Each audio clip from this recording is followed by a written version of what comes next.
अस्सलाम वालेकुम फ्रेंड्स, मैं हूं अवैस हसन और आप देख रहे हैं मेरा YouTube channel informative vibes by Awais Hassan. दोस्तों, आज की वीडियो में हम उन सहाबी के बारे में बात करेंगे कि जो इस्लाम लाने से पहले इस हद तक शराब पिया करते थे कि इस्लाम लाने के बाद उनके लिए शराब को छोड़ना बहुत ज्यादा मुश्किल हो गया था। दोस्तों, इन सहाबी का नाम अबू महजन सक़फ़ी था। इस्लाम लाने से पहले इस कदर शराब के आदी थे कि अपने बेटे को कहा करते थे कि अगर मैं मर जाऊं तो मुझे अंगूर के बाग के सामने दफन करना, ताकि अंगूर मेरी प्यास बुझा सकें, और मुझे सहरा या रेगिस्तान में दफन ना करना। मुझे डर है कि कहीं मैं मरने के बाद भी शराब के जायके के महसूस करने से महरूम न रह जाऊं। लेकिन जब इन्होंने इस्लाम कबूल कर लिया तो अपनी इस आदत पर मुकम्मल काबू ना पा सके। दोस्तों, ये मामला सालों तक चलता रहा, यहाँ तक कि हजरत उमर एज़ खलीफा मुकर्रर हो गए। लेकिन ये वाकया हमें सहाबा करम अलैहिमुर रिदवान के बारे में बताता है कि वो भी इंसान ही थे। देखो तो सही, लेकिन अल्लाह तबारक व तआला के हुक्म के लिए उन्होंने क्या कुछ ना किया। दोस्तों, चलो वाकया स्टार्ट करते हैं कि आखिर ये वाकया ओरिजिनल था क्या। जंग कादिसिया बर्पा होती है और सैयदना उमर बिन खत्ताब रज़ियल्लाहु ताला अन्हु फारसियों के खिलाफ मुसलमान फौज को रवाना करते हैं और फौज के सिपहसालार साद बिन अबी वक़ास रज़ियल्लाहु ताला अन्हु थे।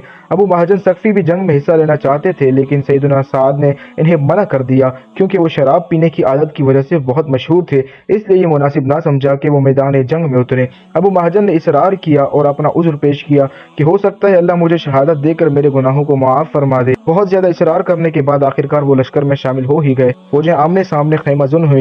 दोस्तों, इसी दौरान मजूसियों और हज़रत सैयदना साद बिन वक़ास के दरमियान मुज़ाकरा शुरू हुए, जो कि काफ़ी तवील हो गए और जंग ताख़ीर का शिकार हो गई और अबू महजन को शराब की तलब फिर से लग गई। तो अबू महजन अपना वादा तोड़कर शराब पी बैठे और जब ये खबर हज़रत सैयदना साद बिन वक़ास को पहुंची तो बहुत ज़्यादा नाराज़ हुए। उन्होंने अबू महजन को सज़ा सुनाई कि उन्हें खेमे के अंदर बांध दिया जाए। साद ने मजूसियों के खिलाफ जंग करने से भी रोक दिया। सुबहान अल्लाह, ये थी वो सज़ा जो उन्हें दी गई थी। ना तो उनकी रकम जब्त की गई थी, ना ही इन्हें जिस्मानी रिमांड के लिए भेजा गया था, बल्कि सज़ा ये दी गई थी कि इन्हें मैदान जंग में अल्लाह की राह में अपने कुर्बान करने से रोक दिया गया था। इन्हें शहादत की तलाश से रोक दिया गया था। अबू महजन उदास हो गए। वो गिड़गिड़ाए और कहा वो तौबा करना चाहते हैं, साथ में जंग की शमूलियत की भी फरियाद करते रहे, लेकिन साद रज़ियल्लाहु ताला अन्हु ने इनकार कर दिया और अपना फैसला तब्दील ना किया। हम मैदान जंग और शहादत से भागते हैं और इससे बचकर खुश भी होते हैं, जबकि वो इसी तरफ भागा करते थे और इसी से महरूमी का एहसास उन्हें उदासियों की जिंदगी में ले जाता था। आखिरकार कादिसिया का मैदान लगा। अबू महजन इसमें शामिल न थे।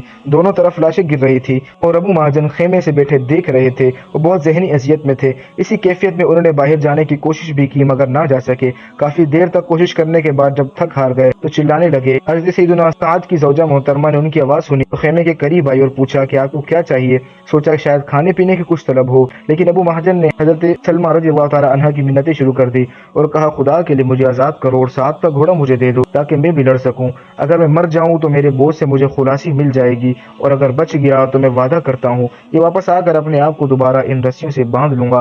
सलमा ने इनकार कर दिया। हसरत के साथ वापस आया और फिर हसरत के साथ ये अशार पढ़ते थे कि इससे बढ़कर क्या गम होगा कि सवार नेज़ाबाजियां कर रहे हैं और मैं जंजीरों में बंधा हुआ हूँ।